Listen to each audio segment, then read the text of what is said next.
रसोई से तड़के हुए मसालों की खुशबू आ रही है। अलमारी पर रखा पुराना रेडियो धीरे धीरे कोई भजन बजा रहा है और घर की बड़ी बेटी प्रिया किचन में नाश्ता तैयार करने में अपनी माँ की मदद कर रही है। तुम्हारे हाथ की आलू गोभी की सब्जी और गर्मा गर्म फुलकों का कोई जवाब नहीं है मम्मी। मेरा बस चले ना तो मैं हफ्ते के 7 दिन और दिनों के 3 पैर तुम्हारे हाथ की पत्ता गोभी खाती रहूं। हाय मेरी लाडो रानी, तू ही तो है जो मेरे हाथ का बना खाना 2-2, 3 दिन तक खा लेती है, वरना इस घर में तेरे पापा से लेकर तेरी दादी तक सभी को हर पहर ताजा गरम खाना ही चाहिए। जैसे कि मैं कल ही ब्याह कर आई हूँ, 28 साल हो गए मेरी शादी को। फिर भी जवान बेटी की शादी की नहीं सोची जा रही, अभी भी अपने माँ के वालों से दिन भर फोन पर लगी रहती है, तो बच्चों पर ध्यान जाएगा कहाँ से।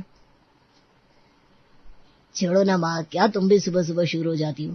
खाने के वक्त तो बख्श दो अपनी बहू को। जल्दी से नाश्ता लगाओ लीला तुम। प्रिया खाने की टेबल पर आकर बैठ जाती है और लीला सभी को खाना परोसना शुरू करती है। थाली में फुलका तोड़कर लता जैसे सब्जी उठाती है, पहला कोर मुंह में लेते ही उसे अचानक कच कच की आवाज आती है। अरे राम, ये क्या टूट गया मेरे मुंह में। लता ये कहती कि सब एकदम से रुक जाते हैं। दादी, कहीं दादी तो नहीं निकला है? ठीक से देखो। ये सब्जी में क्या मिला दिया है? गोभी में पत्थर था क्या लीला? साफ तो करनी चाहिए थी सब्जी को सही से। बस फिर क्या, सुबह सुबह का नाश्ता जो चैन से होना चाहिए था बदल गया एकदम अखाड़े में। अम्मा दर्द तो नहीं कर रहा, जरा मुंह दिखाइए। अरे ओ लीला, तूने इसमें कहीं प्याज तो नहीं डाल दिया? हाय राम, 28 साल से हूँ मैं इस घर में अम्मा, मुझे पता है इस घर में प्याज लहसुन नहीं आता। पत्ता को भी सही से पकी नहीं होगी, इसलिए कच की आवाज आई होगी। प्रिया, कितनी बार कहा है कि इस घर में प्याज लहसुन नहीं आना चाहिए। अपनी सहेलियों के साथ यही सब सीख रही हो तुम? नहीं पापा, मैंने कसम खाई थी कभी प्याज नहीं छूंगी।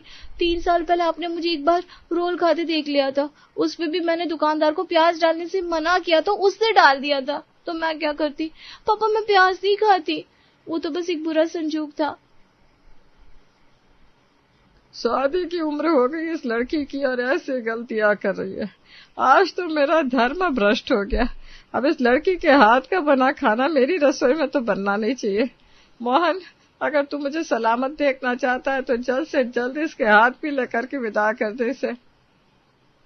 वो कहते न, शादी की उम्र हुई बेटी को विदा करने का लोगों को बस बहाना चाहिए होता है, और वो बहाना कुछ भी हो सकता है। और लता को वो बहाना मिल ही गया था प्याज के रूप में। मोहन प्रिया के लिए अच्छे घर के लड़कों का रिश्ता देखना शुरू करता है, जिससे प्रिया की टेंशन और बढ़ जाती है। एक रात को प्रिया अपने कमरे में बैठी घबराई हुई अपने बॉयफ्रेंड मयंक को कॉल लगाती है। मयंक, पापा मेरे लिए लड़के देख रहे हैं फिर से। कल ही किसी पंडित जी को बुलाया था घर पे, मुझे तो समझ में नहीं आ रहा अब क्या करूं। अगर उन्होंने किसी लड़के को फाइनल कर दिया तो? अरे पगली, टेंशन क्यों ले रही है तू? जब मैं हूं ना तेरे साथ तो डरने की क्या है बात। लेकिन मयंक, पापा बहुत स्ट्रिक्ट है, अगर उन्हें हमारे बारे में पता चल गया तो? अरे तो क्या हुआ, मैं खुद ही पंडित जी के जरिए अपना फोटो और बायोडेटा तुम्हारे घर भिजवा दूंगा। तुम्हारे पापा लड़का ढूंढ रहे हैं ना, तो लड़का तैयार है, और वो भी सबसे बेस्ट कैंडिडेट। तुम सीरियस हो ना? अरे बिल्कुल सीरियस। देखो, मैं तुम्हारे पापा के सामने वही बनकर खड़ा हूंगा जैसा उन्होंने अपनी बेटी के लिए सोचा है। तुम बस हिम्मत रखो। और प्रिया के घर मयंक का रिश्ता पंडित जी लेकर आते हैं। देखिए पंडित जी, प्रॉपर्टी कितनी हो, परिवार वाले सात्विक होने चाहिए, वो ज्यादा जरूरी है। अरे माता जी, बहुत ही सात्विक लोग हैं। अगर हमारी प्रिया इस घर में गई तो समझिए बिटिया का जीवन सफल हो गया। मयंक के परिवार वाले अपने बेटे की खुशी के लिए प्रिया के घर रिश्ता करने पहुंच जाते हैं। देखिए भाई साहब, हमें तो आपकी प्रिया बड़ी पसंद आई। अब बस जल्दी से आप हाँ कर दीजिए ताकि हम प्रिया को अपने घर ले जा सके। इतनी जल्दबाजी किस बात की है बेटा? मेरा मतलब है पहले हम तो अपने हिसाब से जांच पड़ताल कर ले। क्या कमाता है लड़का? मैं इंजीनियर हूँ दादी जी, और पापा पहले रेलवे में थे, अब रिटायर हो गए, तो उनकी लाख रुपया पेंशन आती है। टेंशन की कोई बात नहीं है दादी, प्रिया को हमारे घर में कोई दिक्कत नहीं होगी। नाश्ते में क्या खा कर आए हो बेटा? बहुत गंदी महक आ रही है। कहीं तुम प्याज या किस चीज का नाम ले लिया आपने चाची जी? हमारे यहाँ प्याज लहसुन का नाम भी नहीं लेता कोई। प्रभु प्रभु प्रभु। वो तो रास्ते से आते वक्त एक मंद बुद्धि औरत ने ऊपर से कचरा फेंक दिया मेरे बेटे पर, उसी की जरा शायद महक रह गई है। अपने हिसाब से सारी जांच पड़ताल कर लता भी इस रिश्ते के लिए हामी भर देती है। मयंक और प्रिया के इस प्लान की भनक किसी को नहीं लगती और दोनों की शादी हो जाती है। Thank you Mayank. वैसे थैंक्स तो मुझे डैडी और मम्मी को भी कहना चाहिए। सब कुछ पता हुए भी क्या एक्टिंग की उन्होंने। वो दोनों आज नहीं होते तो ये शादी नहीं हो पाती। अब तो सब ठीक है ना बेबी, बोली बातों पर मिट्टी पाओ और अपने पति को गले लगाओ। आओ जाने मन। सुबह की पहली किरण कमरे में झांक रही थी। प्रिया की आंखें धीरे धीरे खुलती है। ससुराल की पहली सुबह और इस शादीशुदा जिंदगी की एक नई सुबह। मम्मी डैडी ने मेरे और मयंक के लिए बहुत कुछ कर दिया। अब मेरी बारी है इस घर के लिए कुछ करने की। तैयार होकर प्रिया आंगन में आती है, जहां उसकी सासू माँ पूजा की थाली लिए खड़ी थी। प्रिया झुककर अपनी सास के पैर छूती है। मम्मी जी, आपने और डैडी जी ने मेरे लिए इतना किया है कि मैं बात भी नहीं कर सकती। अब मैं वादा करती हूँ, इस घर की खुशी के लिए जो भी करना पड़ेगा मैं करूंगी। हर जिम्मेदारी को अपना मानूंगी और बेस्ट बहू बनकर दिखाऊंगी। तो बताइए मम्मी जी, क्या बना दूं? हमारे घर पर नौकर है बेटा, तुम्हें इतना टेंशन लेने की जरूरत नहीं है। अपनी मैरिज लाइफ एंजॉय करो। मयंक के घर पर झाड़ू पोछा बर्तन के लिए एक काम वाली थी और कुकिंग में मदद करने के लिए दूसरी। बिल्लू का हाथ तो चटनी पापड़ अचार में कोई पकड़ ही नहीं सकता भाभी जी, पर कसम से बस कहीं मार खा जाती है मैं तो वही दाल चावल रोटी में। ये बड़े धीरे धीरे होने वाले काम है और इससे ना नाखून भी खराब हो जाते। एक बार गरम चावल पसारते हुए हाथ जल गया तो मेरा। फिर तो मेरे मजनू ने बोल दिया, बिल्लो तेरे हाथ को कुछ हो गया तो मैं अंगूठी किसमें पहनाएगा। फिर मैंने भी सब मना कर दिया भाई। मजनू यानी आपका मंगेतर? अरे नहीं रे भाभी जी, मेरी शादी तो मेरे घर वाले तय करेंगे। मजनू तो सुनार की दुकान में काम करता है, रोज अपनी दुकान से कोई ना कोई अंगूठी लेकर आता है और मेरी उंगलियों में पहना कर चेक करता है। अच्छा, वो सब जो भी है, तो आप अचार पापड़ और चटनी बनाती है, यानी रोटी सब्जी दाल चावल मुझे बनाने होंगे। सिर्फ रोटी, बाकी सब्जी आप काट दीजिएगा, मैं बना देगी। वो क्या है ना, सब्जी अगर काटेगी तो मेरी इतने बड़े बड़े सुंदर नाखून खराब हो जाएंगी ना। इन नाखूनों के कारण इस तो मैंने बर्तन पोछे का काम नहीं लिया। मेरे चिंटू को ना बिल्कुल पसंद नहीं है, मेरे नाखून खराब हो जाएंगी। ये चिंटू जरूर आपका कोई दोस्त होगा जो किसी मैनिक्योर पेडिक्योर का काम करता होगा। अरे नहीं भाभी, चिंटू मेरा कुत्ता है रे। एक तरफ बिल्लू चटनी पीसने के बाद इंस्टेंट अचार बनाने लगती है, दूसरी ओर प्रिया आटा गूंथ के सब्जियां काटने बैठ जाती है। आटा तो गूंथ लिया मैंने, जब तक रोटियां बना रही हूँ तब तक सब्जी में छोंका लगा देती हूँ।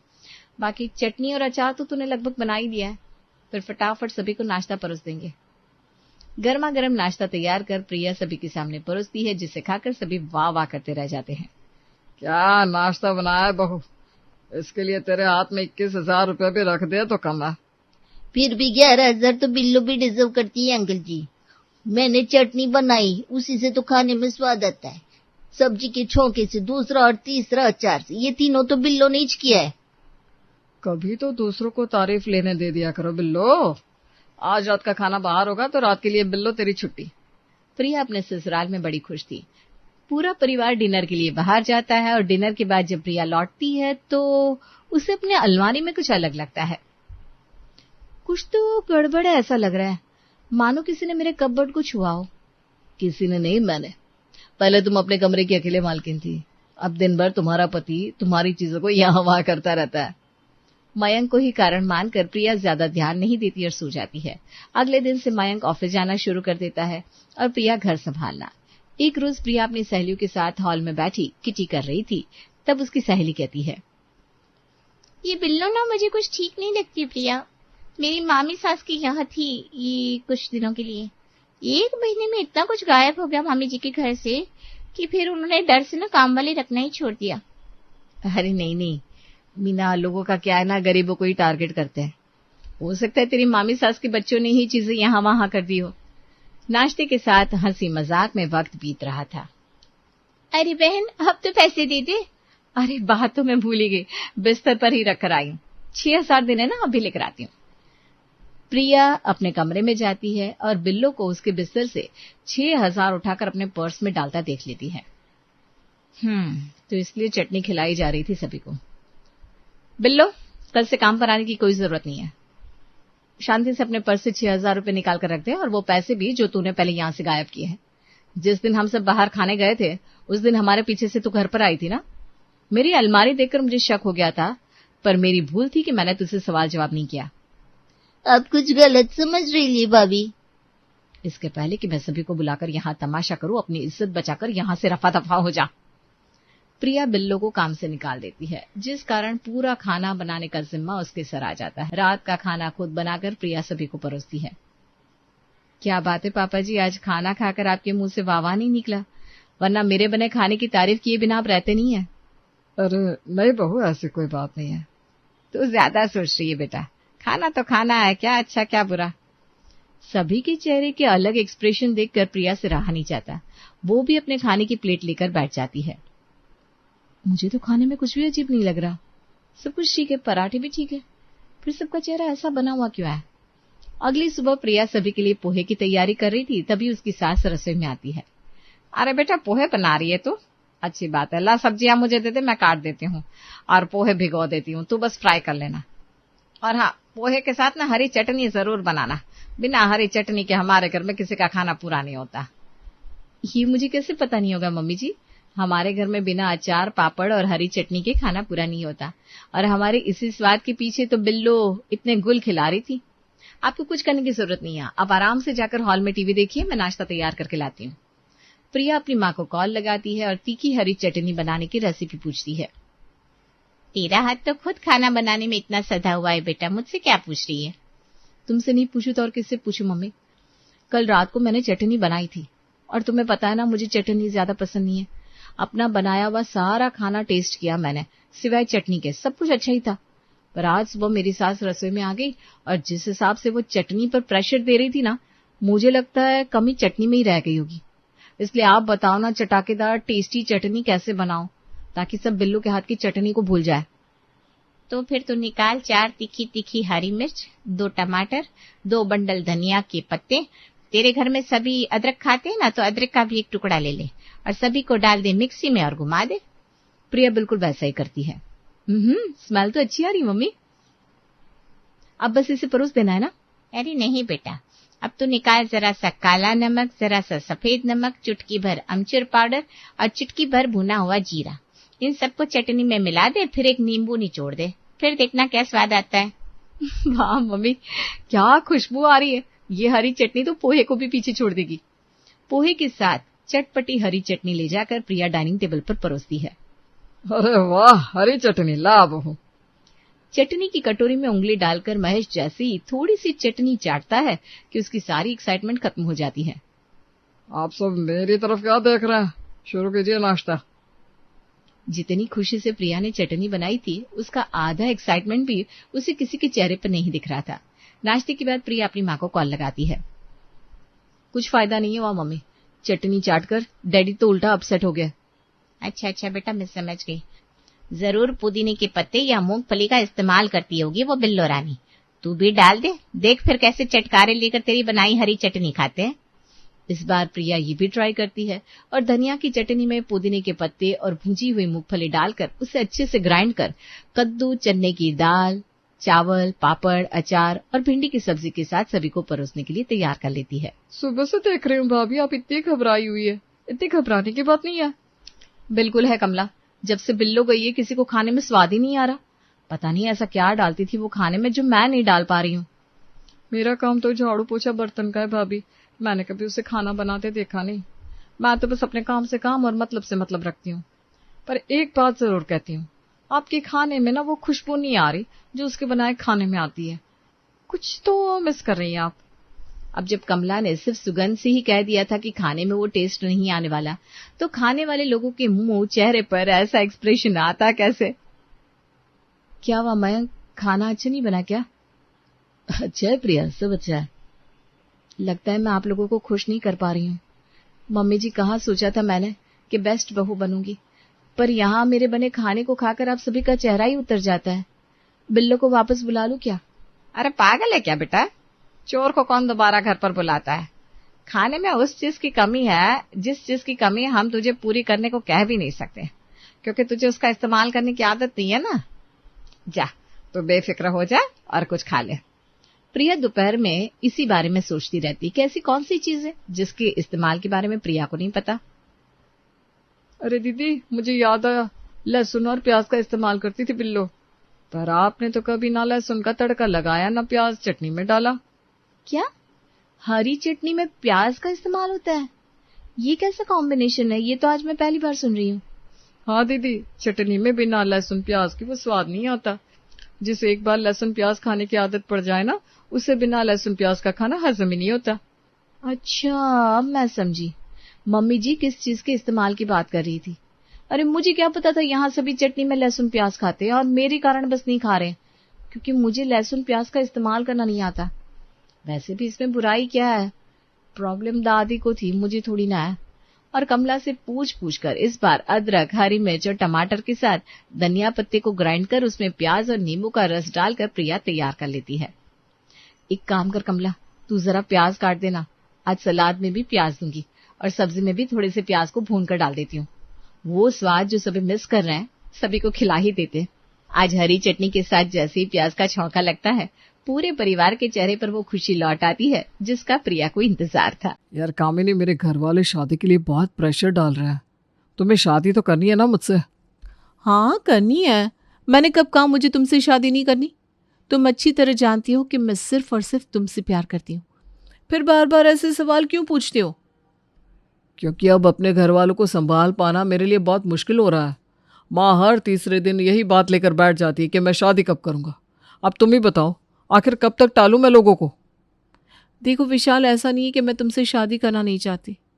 तुम जानती हो ना, अभी मेरी पढ़ाई पूरी नहीं हुई है और जब तक मेरी पढ़ाई पूरी नहीं हो जाती मैं शादी कैसे कर सकती हूँ? मेरे लिए भी तो अपना करियर उतना ही इम्पोर्टेंट है ना। तुम्हारा MBA कंप्लीट हो गया है लेकिन मेरी पढ़ाई तो अभी बाकी है ना। अरे बाबा, तो कर लो ना शादी। मैं कौन सा 6 महीने का बच्चा हूँ जो तुम्हारी किताबें फाड़ दूंगा। बैड जोक मार के तुम कूल नहीं लग रहे हो विशाल, थोड़ा समझदार बनो।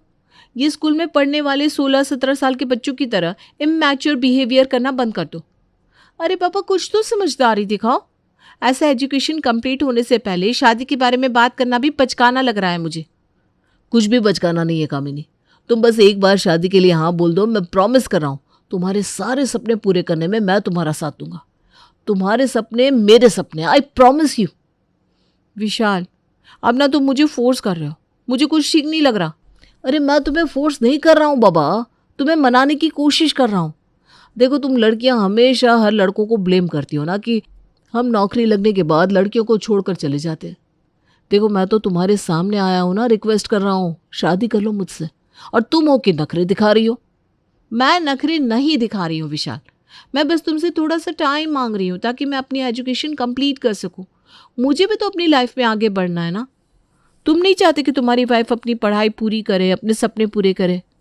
मैं चाहता हूँ। मैं भी तो तुमसे यही कह रहा हूँ ना कि मैं वादा करता हूँ तुम्हारे हर सपने को पूरा करने में तुम्हारा साथ दूंगा। लेकिन अभी तो शादी के लिए मना मत करो प्लीज़। और जब हम दोनों साथ होंगे ना तो तुम देखना सब कुछ कितना आसान हो जाएगा, सारी प्रॉब्लम्स खत्म हो जाएंगी। विशाल के बार बार समझाने पर अंत में कामिनी हार मान लेती है और विशाल की शादी के प्रपोजल को स्वीकार कर लेती है। शादी के बाद, अरे विशाल, तू तो बड़ी तारीफ करता था इस कामिनी की, बड़ी सुंदर है, संस्कारी है। यही संस्कार है इसका। क्या हो गया माँ, ऐसी बातें क्यों कर रही हो? कुछ कहा क्या कामिनी ने? अरे कहेगी क्या, 2 पैसे की अकल तो है नहीं इसके अंदर। सुबह सुबह मैडम बैग चमकाते हुए किताब उठाकर चल देती है अपने कॉलेज की तरफ। सास ससुर की तरफ उसकी कोई जिम्मेदारी बनती है कि नहीं? अरे और तो ये क्या करेगी हमारे लिए, एक कप चाय तो आज तक बनाकर इसने पिलाई नहीं। अरे माँ, आप ना बिना बात ही नाराज हो जाती हो। अभी नई नई शादी है, धीरे धीरे समझ जाएगी। और उसने आपका कोई काम करने से इनकार तो नहीं किया ना? ठीक है, मैं उसे समझा दूंगा, वो बना दिया करेगी आपके लिए चाय। आप ना टेंशन ना लो। कामिनी, माँ ना थोड़ी सी नाराज हो रही थी। मैं जानती हूँ विशाल, कोई इंसान नाराज हो तो उसका चेहरा ही बता देता है कि वो बात करना चाहता है या नहीं। मैं खुद देख रही हूँ, मुझे देखकर माँ जी की शक्ल पर 12 बजा रहता है। बताओ क्या हो गया, क्या समस्या है उन्हें मुझसे? अरे बाबा, कोई समस्या नहीं है, बिल्कुल छोटी सी बात है। बात बस इतनी सी है कि माँ ये चाहती है कि तुम अब बहू बनकर हमारे घर आ गई हो तो बहू वाली 1-2 छोटी मोटी ड्यूटीज़ भी निभा लिया करो। अच्छा, और क्या होती है वो बहू वाली ड्यूटीज, मुझे भी तो पता चले। अरे यही कि सुबह उठकर नहा धोकर मंदिर में दीपक जला दिया करो, माँ बाबू जी के लिए चाय बना दिया करो। ये सब तो तुम जानती होगी ना, तुम्हारी भाभी भी तो ये सब करती होगी ना।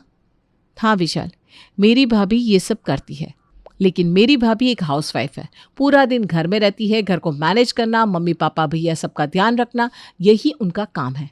लेकिन मैं एक स्टूडेंट हूँ, मुझे सुबह उठकर टाइम से अपने कॉलेज पहुंचना होता है। मुझसे ये सब उम्मीद करना तुम्हें ठीक लग रहा है क्या? अरे एक कप चाय बनाने में क्या जाता है? छोटी छोटी बातों के लिए क्यों तमाशा खड़ा करवाना है? कितनी देर लगती है एक कप चाय बनाने में, तुम ही बताओ। विशाल, तुम ठीक ही कह रहे हो, एक कप चाय बनाने में ज़्यादा देर नहीं लगती, लेकिन मैं इतना समझ गई हूँ कि ये सब चाय पर रुकने वाला नहीं है। अभी तो बस शुरुआत है, आगे आगे देखो होता है क्या। ठीक है विशाल, अगर तुम्हें लगता है कि एक कप चाय बनाने से ये प्रॉब्लम सॉल्व हो सकती है तो मुझे एक कप चाय बनाकर देने में कोई दिक्कत नहीं है। माँ जी से कहना मैं कल से चाय बनाकर दे दिया करूँगी, वो नाराज़ ना हो। अगले दिन कामिनी चाय बनाकर अपनी सास के सामने ले जाती है। माँ जी, आपकी चाय बनाकर टेबल पर रख दी है मैंने, मैं कॉलेज के लिए निकल रही हूँ, मुझे देर हो रही है। अरे बहू, ये क्या तरीका होता है भाई? ऐसे सूखी सूखी चाय सास ससुर के सामने ला कर रखी जाती है क्या? थोड़ी देर पहले उठा करो बेटा, और चाय नाश्ता तो कम से कम बना ही दिया करो। बाकी तो पूरा दिन तुम्हारी सेवा सत्कार करने के लिए हम यहाँ है ही। माँ जी, आप ऐसा क्यों कह रही हैं? मैं कहीं घूमने तो नहीं जा रही हूँ ना। कॉलेज में मुझे समय से पहुँचना बहुत ज़रूरी होता है, इसीलिए मैं सुबह थोड़ा जल्दी में होती हूँ। अच्छा, तो ये बात है। ठीक है बहू, कोई दिक्कत नहीं। आज से शाम को कॉलेज से लौटने के बाद तुम आराम से रात का खाना बना दिया करना। रात में तो तुम्हें कोई जल्दी नहीं रहेगी ना।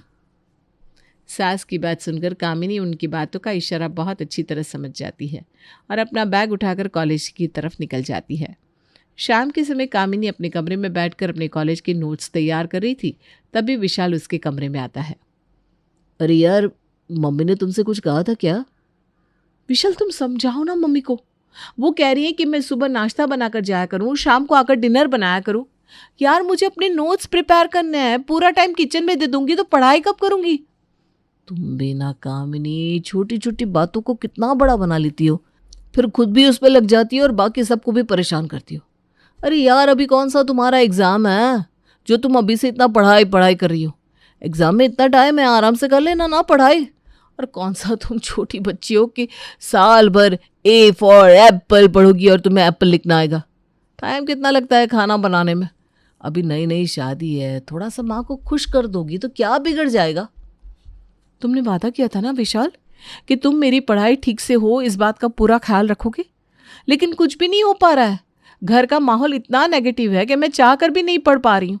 सुबह कॉलेज के लिए निकलने से लेकर शाम को थक कर कॉलेज से लौटने तक जब भी मैं तुम्हारी मम्मी का फेस देखती हूँ ना, उनकी शक्ल पर ऐसे एक्सप्रेशंस होते हैं जैसे कि मैं कहीं से मटर गश्ती करके वापस आ रही हूँ।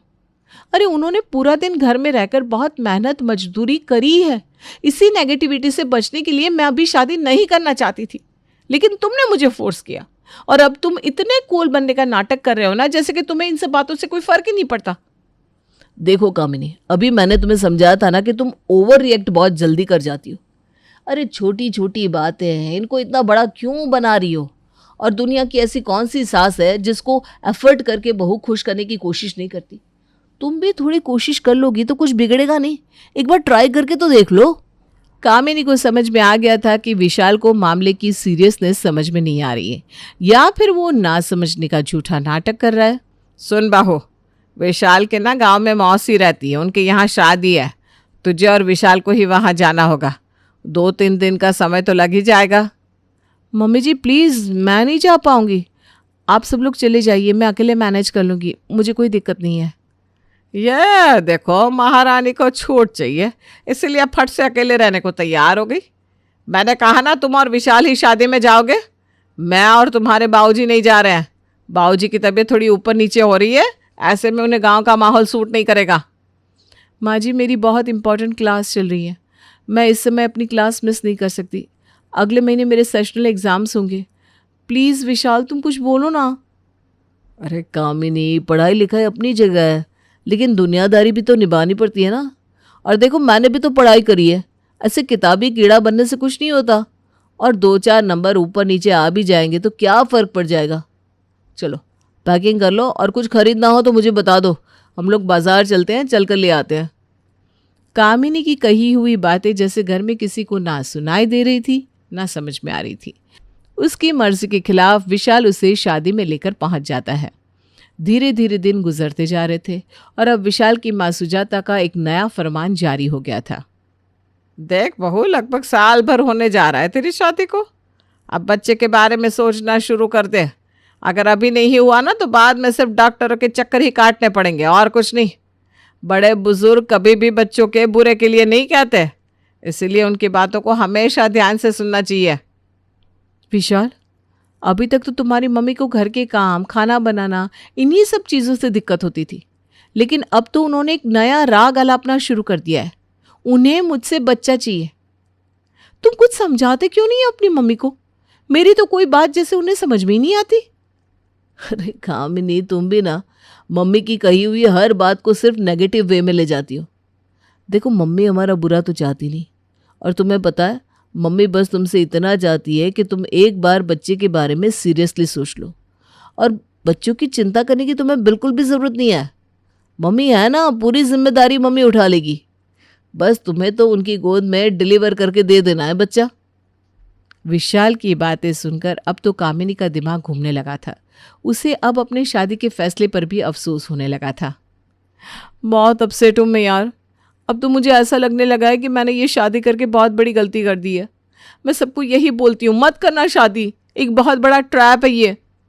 क्या बात होगी, तू तो विशाल से बहुत प्यार करती थी ना, फिर ऐसी बातें क्यों कर रही है?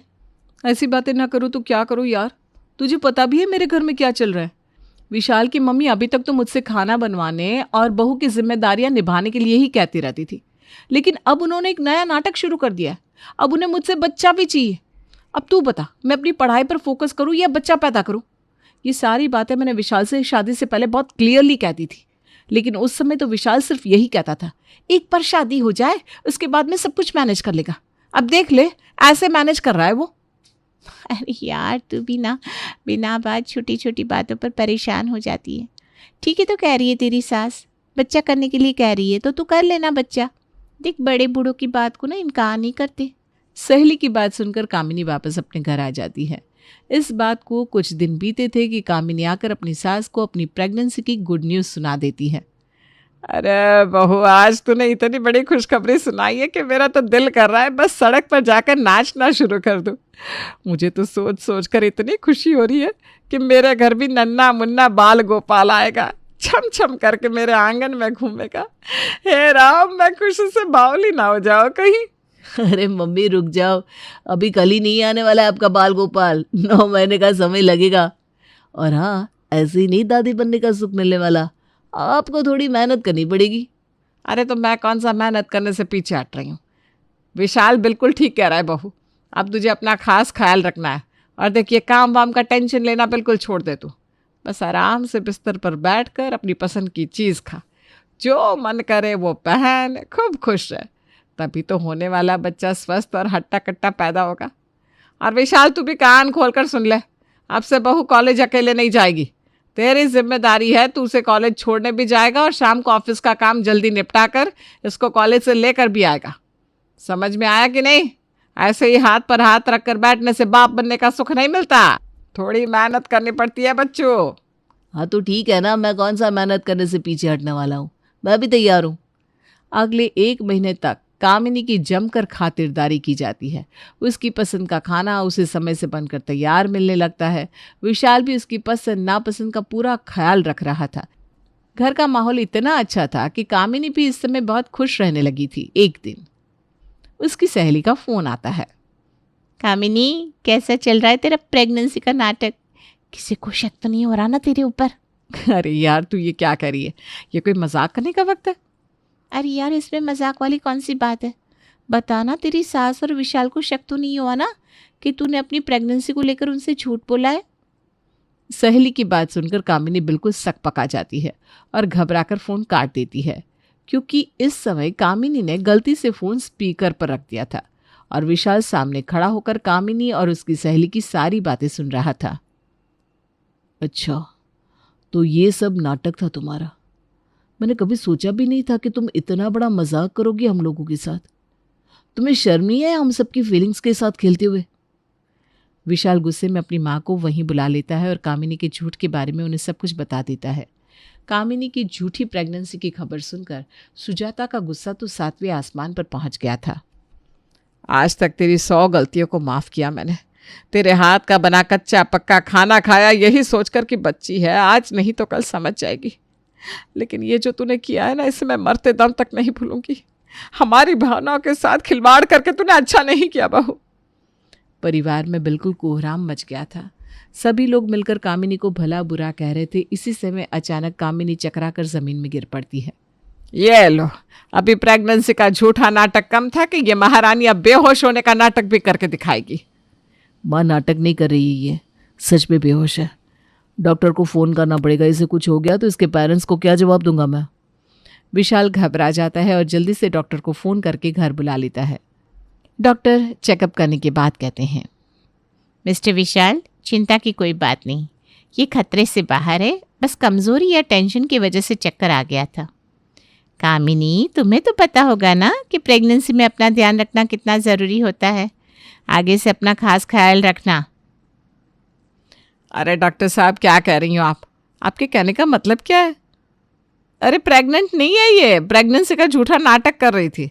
देखा, आपको भी फंसा लिया ना अपनी चिकनी चुपड़ी बातों में। अरे मैं कोई अंगूठा टेक हूँ क्या?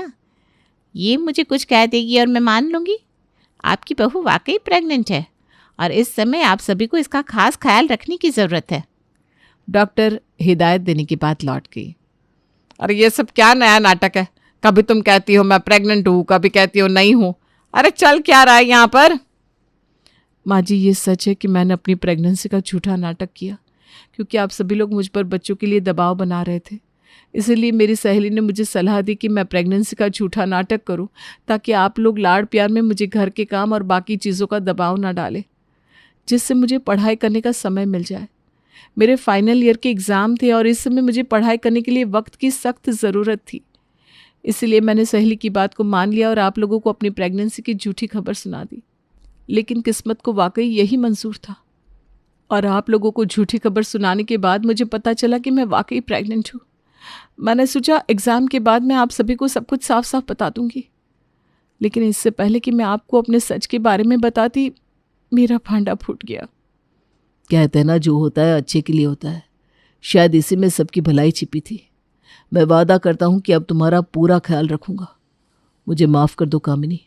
वाकई शादी के बाद मैंने तुम्हारी पढ़ाई और हर इच्छा का गला ही घोंटा है, लेकिन अब मैं एक अच्छा पिता बनने की पूरी कोशिश करूँगा। झूठी प्रेगनेंसी के आड़ में बड़ी आसानी से कामिनी ने अपने एग्ज़ाम्स की तैयारी कर ली थी और फाइनल ईयर के एग्ज़ाम्स देने के बाद उसका MBA भी कंप्लीट हो चुका था। बच्चे के जन्म के बाद कामिनी ने नौकरी ज्वाइन कर ली थी और इस बार उसे बच्चे के पालन पोषण और नौकरी के लिए परिवार की तरफ से पूरा सहयोग मिल रहा था।